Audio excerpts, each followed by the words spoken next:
कोई अधिकार नहीं। और पांचों पांडवों ने मिलकर के कृष्ण प्रभु की शरणागति को नमन किया है और नमन करके मुनि वेश धारण किया है। राजा वेश को त्याग कर, राजा के चरित्र को छोड़कर मुनि वेश धारण करके पांचों पांडव वहां से हिमालय की कंदराओं में जाकर के तपस्यारत हुए हैं। हरि शरणम का जप करने लगे हैं और धीरे धीरे अपने प्राणों को छोड़ने लगे हैं। उन्होंने राजकुमार परीक्षित को राजा बना दिया है। हस्तिनापुर का राजा बना करके वहां से गमन कर दिया है। इस प्रकार से वे पांडव वहां से मृत्यु को प्राप्त होकर ईश्वरगामी हुए हैं। इधर परीक्षित राजा बन गए हैं। अब परीक्षित का सुंदर विवाह हुआ है और परीक्षित का विवाह होने के पश्चात परीक्षित के घर पर पुत्रों का जन्म होने लगा है। धीरे धीरे लीला आगे बढ़ने लगी है। इधर भगवान की कृपा से परीक्षित अपने राज्य में ऐसा राज्य कर रहे हैं कि उसके प्रजाजन बहुत सुखी है, बहुत भगवत चिंतन करते हैं। संपूर्ण राज्य में परीक्षित का नाम हो गया है। परंतु अब धीरे धीरे भगवान की लीला में कलयुग का प्रवेश होने लगा है। कलयुग का प्रभाव धीरे धीरे बढ़ने लगा है।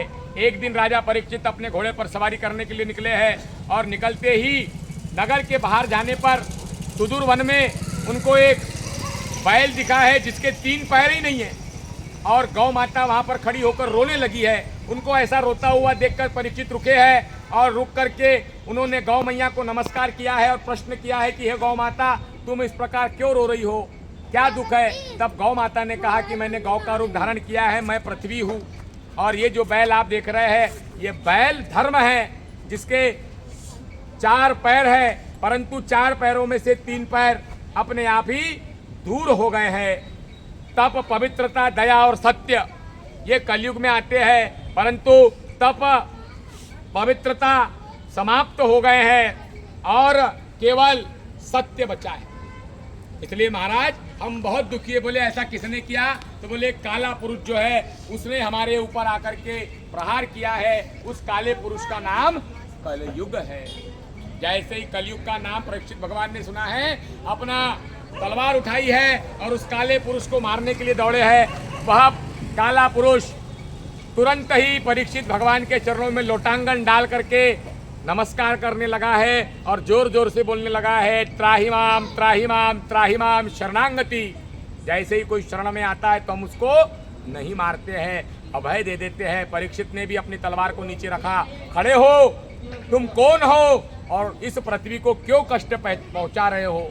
तब उस काले पुरुष ने कहा कि मेरा नाम कलयुग है और महाराज मुझे आपके राज्य में कहीं प्रवेश नहीं मिल रहा है, मैं क्या करूं? बोले कलयुग, तुम्हें मेरे राज्य में प्रवेश क्यों चाहिए, क्या कारण है? तो कलयुग कहने लगा, महाराज अब धीरे धीरे भगवत कृपा मुझ पर करिए और मुझे अपने राज्य में प्रवेश दीजिए, कोई स्थान रहने के लिए दीजिए। बोले कैसे संभव है, तुम्हारे में क्या विशेषता है? तो कलयुग ने बताया है, यत् फलम नास्ति तपसा न योगेन न समाधिनाम तत्फलम लभते सम्यक कलो केशव कीर्तनम।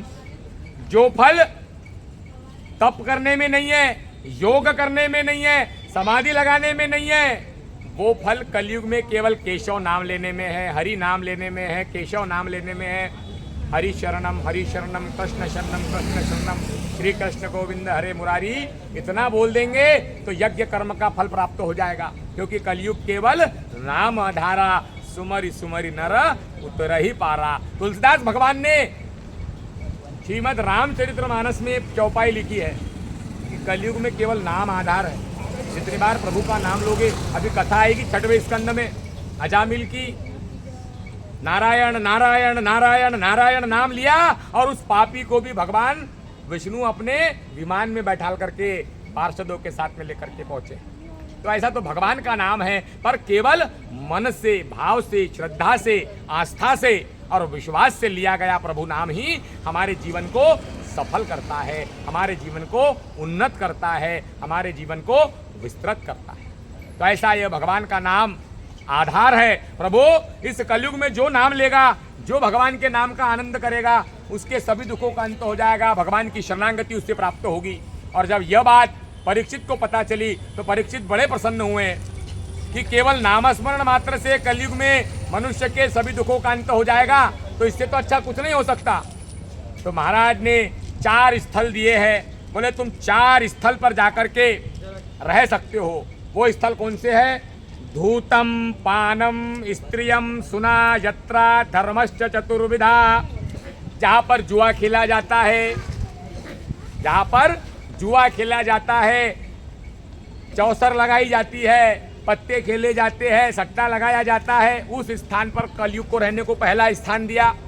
दूसरा स्थान बोले जहाँ पर मदिरा का पान होता है, जहाँ पर शराब पिलाई जाती है, वहाँ पर रहने का स्थान दिया। तीसरा स्थान बोले जहाँ पर स्त्रियों के साथ में व्यभिचार होता है, वैश्यालय, ऐसे स्थल पर जहाँ पर नाना प्रकार के पुरुष आकर के स्त्रियों का व्यभिचार करते हैं, उस स्थान पर। और चौथा स्थान भगवान ने जहाँ हिंसा होती है, जहाँ पर लड़ाई होती है, जहाँ पर झगड़े होते हैं, वहाँ पर कलयुग रहेगा। तो आप देखते हैं कभी धर्म कार्य के समय में अच्छा करने तो कोई नहीं आएगा, परंतु जहाँ पर कोई धर्म कार्य हो रहा है उसको बिगाड़ने के लिए, वहाँ पर झगड़ा लड़ाई लड़ाने के लिए, हिंसा करने के लिए लोग पहुँच जाते हैं। ये कलयुग का प्रभाव है। लोग दारू क्यों पी रहे हैं? क्योंकि ये कलयुग का प्रभाव है। लोग स्त्री व्यभिचार क्यों कर रहे हैं? क्योंकि कलयुग को यह वरदान प्राप्त है। जुआ घर में, सट्टा घर में, नाना प्रकार के शॉर्टकट धन कमाने के रास्ते ढूंढने वाले जगहों पर कलयुग का वास है। तो कलयुग को 4 स्थान दिए। कलयुग बोला महाराज ये चारों स्थल पर तो मैं कैसे रह पाऊंगा, कोई और एक स्थान दे दो। बोले तुम बताओ और कहाँ जाना चाहते हो? तो बोले महाराज स्वर्ण में, धन में, स्वर्ण में स्थान दे दो। तो देखो अभी हमारे स्वर्ण को खरीदने का मना करा है हमारे अभी प्रधानमंत्री ने, बोले स्वर्ण मत खरीदो एक साथ। कलयुग के प्रभाव से बचने के कारण उन्होंने ऐसा कहा है। बोलो राधा कृष्ण भगवान की। तो अभी उन्होंने कह दिया कि बोले स्वर्ण मत खरीदो क्योंकि कलयुग का वास है। तो भगवान ने कलयुग को परीक्षित जी ने आशीर्वाद दिया कि तुम स्वर्ण में भी रहो। ऐसा आशीर्वाद प्राप्त करके कलयुग अपने अपने स्थान पर चला गया। गौ माता को नमस्कार करके परीक्षित वापस आए। पुनः धर्म का जागरण हुआ, परीक्षित अपना राज्य करने लगे। परंतु अब कलयुग का प्रभाव धीरे धीरे बढ़ने लगा। परीक्षित राजा के राज्य में ही लोग मदिरा पान करने लगे, जुआ खेलने लगे, पर स्त्री गमन करने लगे। और जो 5वां स्थान स्वर्ण का था, उस स्वर्ण में भी कलयुग ने प्रवेश कर लिया। अब एक दिन राज्य में जो राज के तह खाना था, जहाँ पर पूरे स्वर्ण आभूषण रखे थे, परीक्षित महाराज वहाँ पहुँच गए। उन्होंने सभी मुकुटों को देखा, अनेकानेक राजाओं के मुकुट वहाँ रखे थे। दुर्योधन का मुकुट, जरासंध का मुकुट, नाना प्रकार के राजाओं के जीते हुए मुकुट वहाँ रखे थे। एक दिव्य मणि से युक्त मुकुट परीक्षित राजा ने देखा। वो मुकुट जरासंध का था, जिसने भगवान कृष्ण के साथ में कितने बार? 17 बार युद्ध किया और 18वें भगवान भाग गए तो रणछोड़ कहलाए। तो जरासंध के मुकुट को उठाया और धारण कर लिया। यथा ज्ञानो यथा गुणो, जैसे ही मुकुट धारण किया परीक्षित की बुद्धि ही बदल गई, क्रोध से युक्त हुए। जैसे ही राज सदन में आकर के बैठे तो खूब हाहाकार मचाने लगे, खूब दंड देने लगे, खूब प्रताड़नाएं देने लगे। और एकाएकी सभा खत्म हुई, मन में आया कि आज शिकार खेलने जाना है। घोड़े को बुलाया, घोड़े पर बैठ गए और घोड़ा लेकर के पर उस जरासंध के मुकुट को धारण करके घने वन में चले गए। और अपने साथ ज्यादा सैनिकों को भी लेकर नहीं गए, क्योंकि मुकुट धारण था। मुकुट का प्रभाव, कहते हैं ना, जैसा खाओगे अन्न वैसा होगा मन। इसलिए खाना पीना भी जान के करना चाहिए।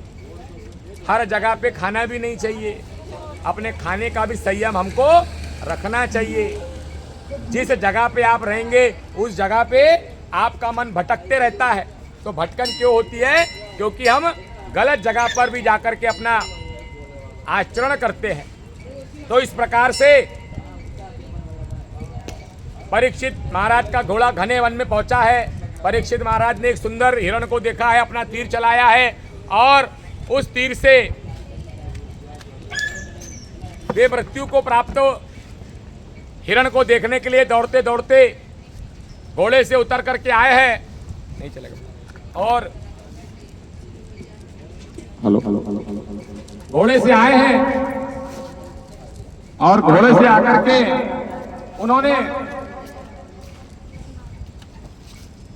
पानी की तलाश में वहां पर एक साधु की कुटिया देखी।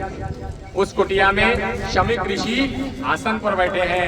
ओम नमो भगवते नारायणाय, ओम नमो भगवते वासुदेवाय, इसका वे जाप कर रहे हैं।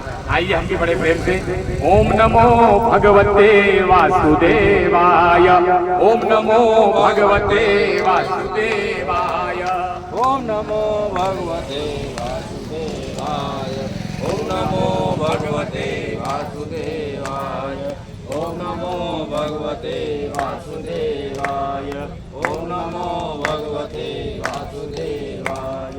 वासुदेवाय प्रभु वासुदेवाय, वासुदेवाय प्रभु वासुदेवाय, ओम नमो भगवते वासुदेवाय, ओम नमो भगवते वासुदेवाय, ओम नमो भगवते